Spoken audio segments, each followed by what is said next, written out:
सबसे पहले मई के महीने में दूसरे हफ्ते में या लगभग कुछ ये बकरवाल वगैरह थे, वो तुर्तुक सेक्टर में अपने भेड़े बकरे याक वगैरह लेके जा रहे थे।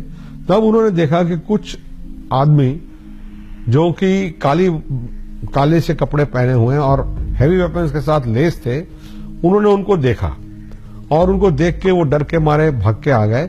और वहां पे पंजाब बटालियन थी, उनके सीओ को आके उन्होंने बताया कि ऐसे ऐसे हमने देखा है। गडरियों से मिली जानकारी के बाद हिंदुस्तान ने अलग अलग इलाकों से पेट्रोल पार्टियां रवाना कर दी। कैप्टन सौरभ कालिया की अगुवाई में 5 सैनिकों की पेट्रोल पार्टी इनमें से ही एक थी। यह अनुमान लगाया जा रहा था कि पहाड़ों की चोटियों पर मुट्ठी भर मुजाहिदीन काबिज हैं।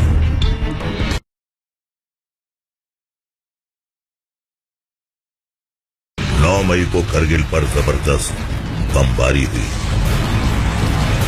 इसकी चपेट में हथियारों का ढेर आ गया था।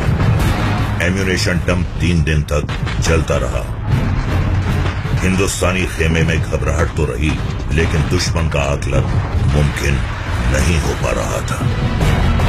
द्रास, कक्सर और मुश्कोह से भी घुसपैठ की खबरें आने लगी थी। जितनी भी पेट्रोल पार्टियां रवाना की जा रही थीं, उनमें से कोई भी लौटकर नहीं आया था।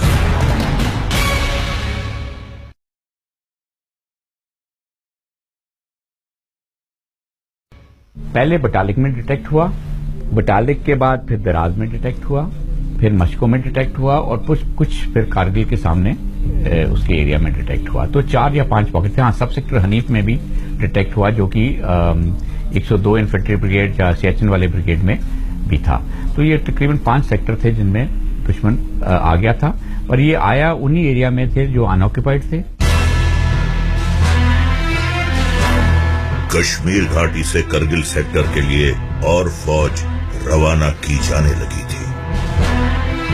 दुश्मन कौन है, उसकी तादाद कितनी है, घुसपैठ का पैमाना क्या है, ये सब कुछ बस अनुमान में कैद था। राजनीति विश्वासघात से छलनी थी। सैन्य अधिकारी आदेशों के अभाव से, और जवान उन्हें तो बस आगे बढ़ते जाने का फरमान था।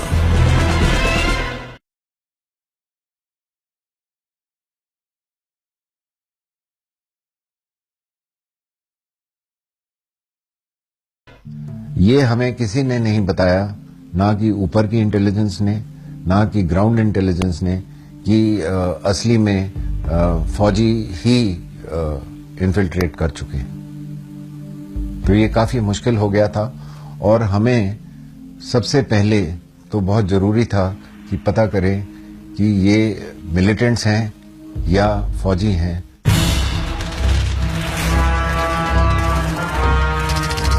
ये सब की समझ से परे था कि जो मुजाहिदीन अब तक सेना के जवानों को देखकर छिप जाया करते थे या भाग खड़े होते थे, अब मुकाबला क्यों कर रहे हैं।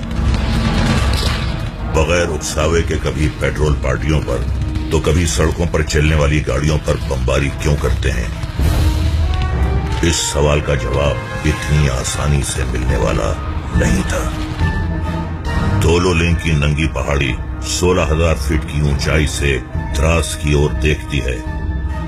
चढ़ाई का बस एक रास्ता है और छिपने के लिए कुछ भी नहीं। रात के अंधेरे का इस्तेमाल होता तो दुश्मन फ्लेयर जलाकर ढूंढ निकालता।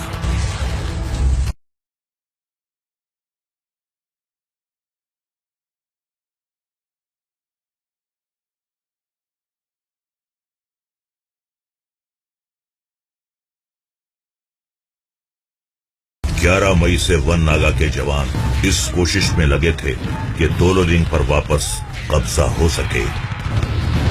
वो चढ़ाई तो चढ़ लेते, लेकिन कहते हैं चोटी पर काबिज पाकिस्तानी आखिरी लम्हे पर या तो गोलियां बरसा देते या फिर चट्टान गिराकर उन्हें मार डालते।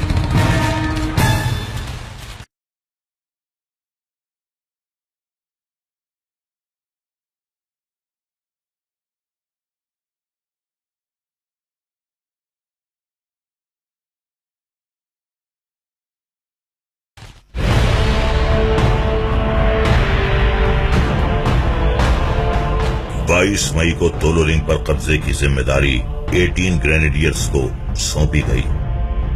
जानकारी के नाम पर बस इतना के 4 से 6 आतंकी हैं जिन्हें हटाकर चोटी पर कब्जा हासिल करना है। लगातार 3 कोशिशें नाकाम हो चुकी थीं और ग्रेनेडियर्स को अब कैजुअल्टीज झेलनी पड़ रही थी।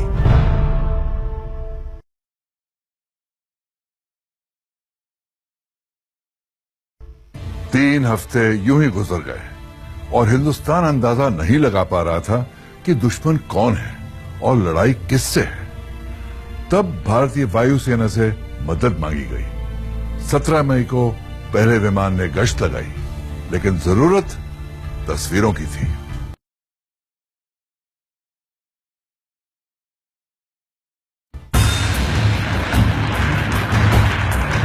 कैनबरा विमान ऊंचाई से उड़ान के दौरान तस्वीरें लेने में सक्षम है। स्क्वाड्रन लीडर ए पेरूमल ने आगरा से द्रास और फिर करगिल का सफर तय किया तो हकीकत देखकर हैरान रह गए। पर ये एक और साधन है जिससे कि जो एरियाज डेप्थ में हैं, जो हमको नजर नहीं आते, उन सब के ऊपर एक एरियल फोटोग्राफी मिल जाती है।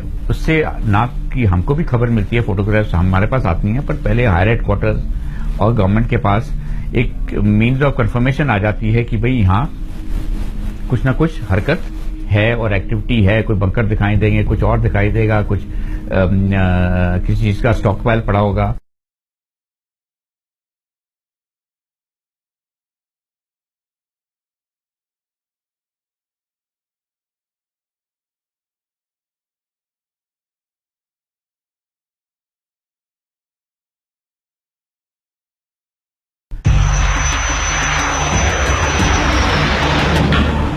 विमान जब बटालिक पहुंचा तो एक स्टिंगर मिसाइल से उस पर हमला हुआ।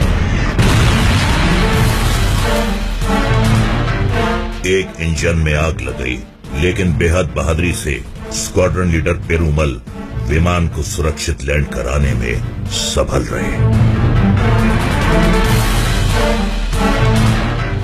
तस्वीरों से इतना तो साफ हो गया था कि दुश्मन चाहे जो भी हो, वो मुट्ठी भर नहीं। उसके पास सोफिस्टिकेटेड हथियार थे, बंकर थे, सप्लाई लाइन थी। यानी भले ही वो मुजाहिदीन हो, पाकिस्तानी फौज के संरक्षण के बगैर ऐसी घुसपैठ संभव ही नहीं थी।